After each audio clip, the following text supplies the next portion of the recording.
రోజు ఎండుమిరపకాయలు వేపాను. కొలత ఏం లేదు, ఉజ్జాయింపుగా వేసుకోవటం ఎండుమిరపకాయలు. ఇదిగో ఈ గిన్నెలో తీసుకుంటాను, వేపుకొని.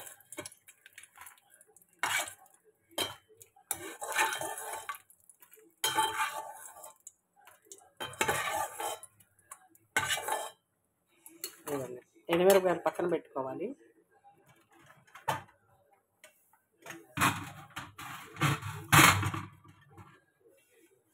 ధనియాలు, ఇదిగోండి ధనియాలు కొద్దిగా వేసుకోవాలి. ఆవాలు,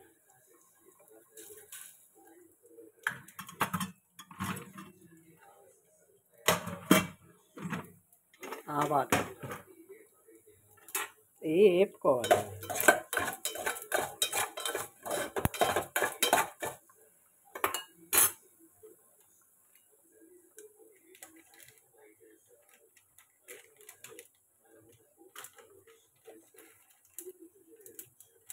మెంతులు, మీరు కొద్దిగా మెంతులు కూడా వేసుకుంటే ఇదండి చాలు. మెంతులు ఎక్కువ వేసుకోకూడదు, కొద్దిగా వేసుకుంటే టేస్ట్గా ఉంటుంది.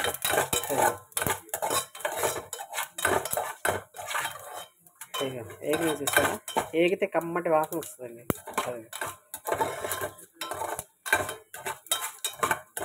ఏగిన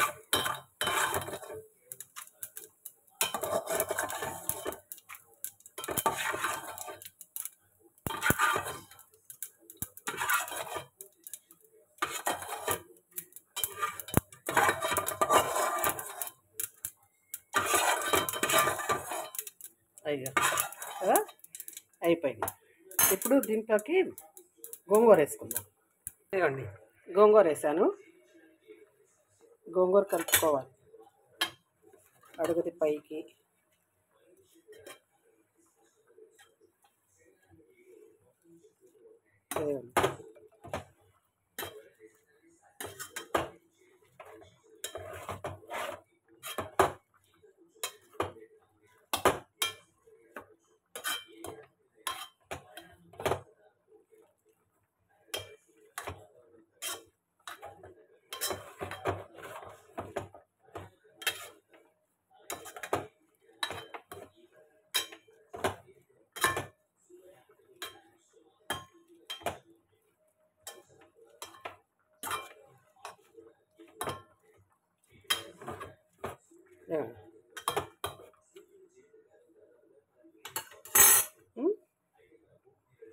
ఇదిగోండి గోంగూర అయిపోయింది.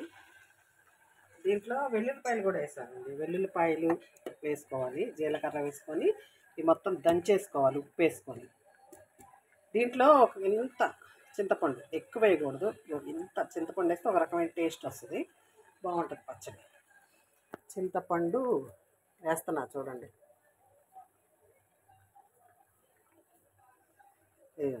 ఎక్కువ వద్దు, కొద్దిగా వేస్తే టేస్ట్ వస్తుంది కదా. ఉడికిపోయింది కదా.